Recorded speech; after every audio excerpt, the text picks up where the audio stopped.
ನಮಸ್ಕಾರ ರೀ. ಇವತ್ತು ಗದುಗಿನ ಸ್ಪೆಷಲ್ ಮಸಾಲೆ ಬದ್ನೆಕಾಯಿ ಬಜ್ಜಿ ತೋರಿಸ್ತೇನೆ ನೋಡಿರಿ. ಬದ್ನೆಕಾಯಿ ಬಜ್ಜಿ ಸೂಪರ್ ಆಗಿರ್ತೈತೆ. 2 ಬದ್ನೆಕಾಯಿ ತೊಗೊಂಡೇನಿ. ಇಲ್ಲಿ ಹಸಿಮೆಣ್ಸಿನ್ಕಾಯಿ ಪೇಸ್ಟ್ ಅಂದ್ರೆ ಹಸಿವು ಮೆಣಸಿನಕಾಯಿ, ಜೀರಿಗೆ, ಉಪ್ಪು ಅಷ್ಟೇ ಜಜ್ಜೋದು, ಬೇರೆ ಏನೂ ಇಲ್ಲ ಅದ್ರಾಗ. ಅದನ್ನು ಜಜ್ಜಿ ಸಣ್ಣ ಮಾಡಿಟ್ಟು ತರಿಯಾಗಿ ಜಜ್ಜಿಟ್ಕೋಬೇಕು. ಕಲ್ಲಾಗಿ ಜಜ್ಜಿಟ್ಕೊಂಡೇನಿ. ಈಗ ನೋಡಿರಿ, ಒಂದು ಬೌಲಿಗೆ ಕಡಲೆ ಹಿಟ್ಟು ಹಾಕಾಕತ್ತೇನೆ. ರುಚಿಗೆ ತಕ್ಕಷ್ಟು ಉಪ್ಪು. ಏನು ಸೂಪರಾಗಿ ಬರ್ತಾವ್ರಿ ಇವು. ರುಚಿಗೆ ತಕ್ಕಷ್ಟು ಉಪ್ಪು ಹಾಕೀನಿ. ಒಂದು 4 ಕಾಳು ಜೀರಿಗೆ ಹಾಕೋನು, ಒಂದು 4 ಕಾಳು ಅಜ್ವಾಯಿನ ಹಾಕೋನು.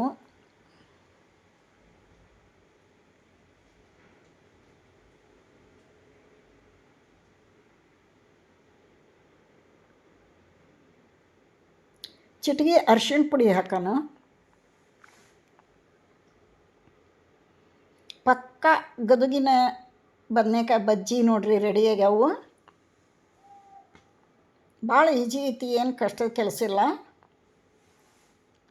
ಇದಕ್ಕೆ 1 ಟೇಬಲ್ ಸ್ಪೂನ್ ಕಾದಂಥ ಎಣ್ಣೆ ಹಾಕಬೇಕು.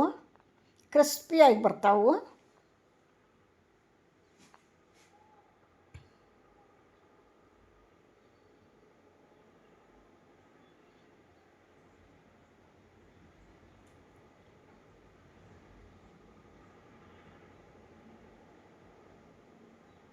ಒಂದು ಟೇಬಲ್ ಸ್ಪೂನ್ ಕಾದಂಥ ಎಣ್ಣೆ ಹಾಕಿ ಮಿಕ್ಸ್ ಮಾಡೋಣ.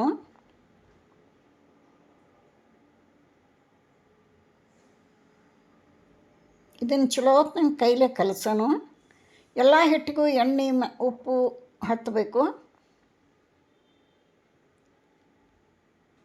ಎಲ್ಲ ಹಿಟ್ಟಿಗೂ ಎಣ್ಣೆ ಉಪ್ಪು ಇದೆಲ್ಲ ಮಿಕ್ಸ್ ಆಗ್ಬೇಕು. ಚೆಂದ ಮಿಕ್ಸ್ ಮಾಡಬೇಕು. ಆನಂತರ ಸ್ವಲ್ಪ ನೀರು ಹಾಕ್ಕೊಂಡು ಕಲಿಸ್ಕೊಳೋಣ.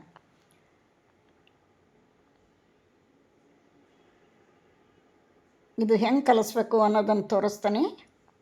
ಭಾಳ ದಪ್ಪ ಇರಬಾರ್ದು, ಭಾಳ ತೆಳ್ಳಗಿರಬಾರ್ದು. ಅತಿ ದಪ್ಪ ಆದ್ರೂ ಟೇಸ್ಟ್ ಬರೋಂಗಿಲ್ಲ ಬಜ್ಜಿ. ಅತಿ ನೀರು ಆಗಬಾರ್ದು. ಒಂದು ಲೆವೆಲಿಗೆ ಕರೆಕ್ಟ್ ಇರಬೇಕು. ತೋರಿಸ್ತೇನೆ ಕನ್ಸಿಸ್ಟೆನ್ಸಿ ಹೆಂಗಿರ್ಬೇಕು ಅನ್ನೋದು ನಿಮಗೆ ಕಲಸಿಂದ. ಇದು 5 ನಿಮಿಷ ಒಂದೇ ರೊಟೇಷನ್ದಾಗ ಚಲೋ ಹೊತ್ನಂಗೆ ಹೊಡಿಬೇಕು ನೋಡಿರಿ. ಹಿಟ್ಟು ಫ್ಲಫಿಯಾಗಿ ಬರಬೇಕು. ಅಂದ್ರೆ ಮಾಡೋಂಥ ಬಜ್ಜಿ ಬೋಂಡ ಟೇಸ್ಟಿಯಾಗಿ ಬರ್ತಾವೆ. ಈ ಥರ ಇರಬೇಕು ಹಿಟ್ಟು ನೋಡಿರಿ. ಪರ್ಫೆಕ್ಟಾಗಿ ಆಗೈತಿ ಇದು ಈಗ ಕಲಸಿದ್ದು.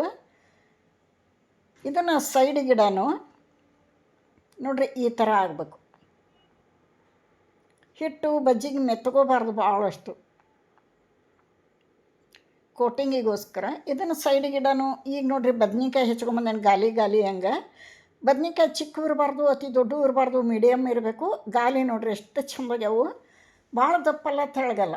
ಇವು ನೀರೊಳಗೆ ಇಟ್ಟೇನೆ, ಯಾಕಂದ್ರೆ ಕಪ್ಪಾಗಿಬಿಡ್ತಾವೆ ಬದ್ನಿಕಾಯಿ ನೀರು ಬಿಟ್ಟು ತೆಗೆದ್ರೆ. ಅದಕ್ಕೋಸ್ಕರ ಈಗ ಇದೇನು ಹಸಿಮೆಣ್ಸಿನ್ಕಾಯಿ ಪೇಸ್ಟ್ ಇತ್ತಲ್ಲ, ಇದನ್ನು ಒಂದು ಪೀಸ್ ಮೇಲೆ ಈ ಥರ ಇಟ್ಟು ಅದರ ಮೇಲೆ ಇನ್ನೊಂದು ಪೀಸ್ ಇಟ್ಟು ರೆಡಿ ಮಾಡಿ ಇಟ್ಕೊಳೋಣ. ಒಂದು ಸಲ ಈ ಥರ ಮಾಡ್ಕೊಂಡು ತಿನ್ನಿರಿ ನೀವು.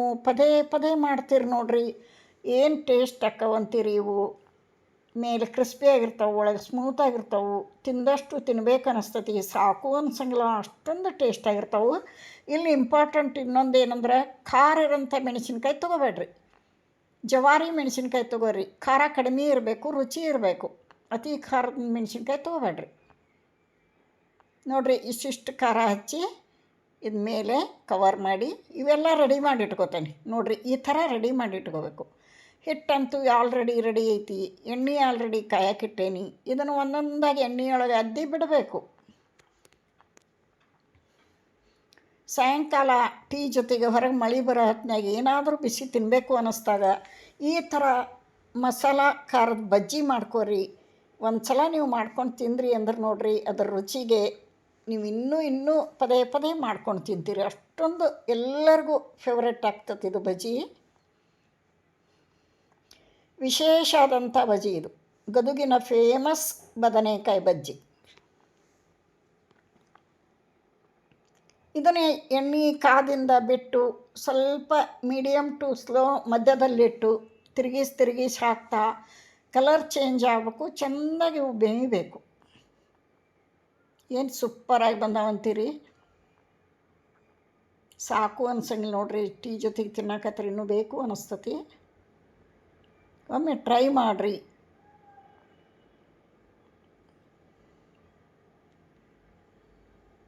ಗೊತ್ತಿದ್ದವ್ರಿಗಂತೂ ಅದ್ರ ರುಚಿ ಗೊತ್ತಿರ್ತೈತಿ, ಯಾರಿಗೆ ಗೊತ್ತಿರಂಗಿಲ್ಲ ಅವರು ತಿಂದ್ರಿ ಅಂದ್ರೆ ಇದು ಎಂಥ ಬಜ್ಜಿಪ್ಪ ಏನು ಸೂಪರ್ ಆಗೈತಿ, ಪದೇ ಪದೇ ಇವನ್ನ ಮಾಡ್ಕೊಂಡು ತಿನ್ನೋನು ಅಂತ ಅವ್ರಿಗೆ ಅನ್ನಿಸ್ತತಿ. ಆ ಥರ ಬಜ್ಜಿ ಇವು. ಮೆಣಸಿನ್ಕಾಯಿ ಒಂದು ಖಾರ ಅಂತ ತೊಗೋಬೇಡ್ರಿ, ಅಷ್ಟೇ ಮೀಡಿಯಮ್ ಖಾರ ಇರಲಿ ನೋಡಿರಿ. ಈ ಥರ ಇವನ್ನ ತಿರುಗಿಸಿ ಹಾಕ್ತಾ ಚೆಂದ ಬೇಯಿಸೋಣ.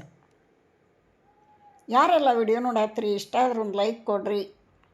ಹೊಸಬ್ರು ಯಾರು ನೋಡ್ತಿದ್ರ ಪ್ಲೀಸ್ ಸಬ್ಸ್ಕ್ರೈಬ್ ಮಾಡ್ಕೊಂಡು ವಿಡಿಯೋ ನೋಡ್ರಿ ಅಂತ ತಮ್ಮಲ್ಲಿ ರಿಕ್ವೆಸ್ಟ್ ಮಾಡ್ಕೋತೀನಿ.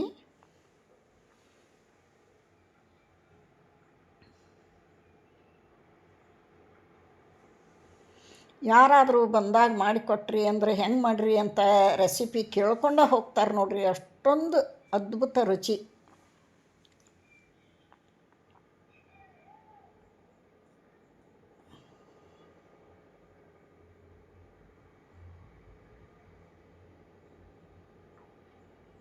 ಸ್ವಲ್ಪ ಟೈಮ್ ಬೇಕು, ಯಾಕಂದ್ರೆ ಅವು ಕ್ರಿಸ್ಪಿಯಾಗಿ ಬೇಯಬೇಕು, ಚೆಂದ ಕಲರ್ ಚೇಂಜ್ ಆಗಬೇಕು. ನೋಡಿರಿ ಏನು ಸೂಪರಾಗಿ ಬಂದಾವೆ ನೋಡಿರಿ, ಪರ್ಫೆಕ್ಟ್ ಆದಂಥ ಬಜ್ಜಿ ರೆಡಿ ಆಗ್ಯಾವು. ಒಮ್ಮೆ ಟ್ರೈ ಮಾಡ್ತೀರಿ ಅನ್ಕೋತೀನಿ. ಇನ್ನೊಂದು ಟ್ರಿಪ್ ಹಾಕಿ ಪ್ಲೇಟಿಗೆ ಸರ್ವ್ ಮಾಡಿ ನಿಮಗೆ ತೋರಿಸ್ತೀನಿ. ಹಿಟ್ಟು ಕಲಸಿದ್ದಂತೂ ಅಗದಿ ಪರ್ಫೆಕ್ಟ್ ಐತೆ ನೋಡಿರಿ. ಅತಿ ದಪ್ಪಾರು ಮೇಲೆ ಹಿಟ್ಟ ತಿನ್ನಂಗೆ ಆಕತಿ, ಸರಿಯಾಗಲ್ಲ.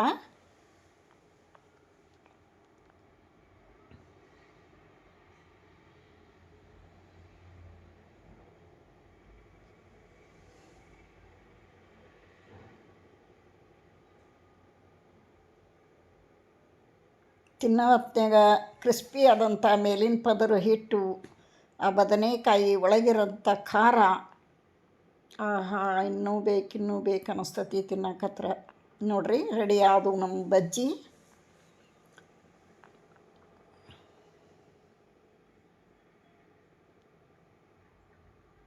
ಸೂಪರ್ ಆದಂಥ ಬಜ್ಜಿ ರೆಡಿ ಆದವು ನೋಡಿರಿ. ಒಂದು ಕಟ್ ಮಾಡಿ ತೋರಿಸ್ತಾನೆ ನೋಡಿರಿ. ಮೇಲೆ ಕ್ರಿಸ್ಪಿ, ಒಳಗೆ ಸ್ಮೂತು, ಸೂಪರ್ ಆದಂಥ ಬಜ್ಜಿ ರೆಡಿ ಆದವು. ನೀವು ಟ್ರೈ ಮಾಡ್ತೀರಿ ಅನ್ಕೋತೀನಿ. ಇಲ್ಲಿಗೆ ವಿಡಿಯೋ ಮುಗಿಸ್ತೀನಿ. ಮತ್ತೊಂದು ರೆಸಿಪಿಯೊಂದಿಗೆ ಸಿಗ್ತೀನಿ. ನಮಸ್ಕಾರ.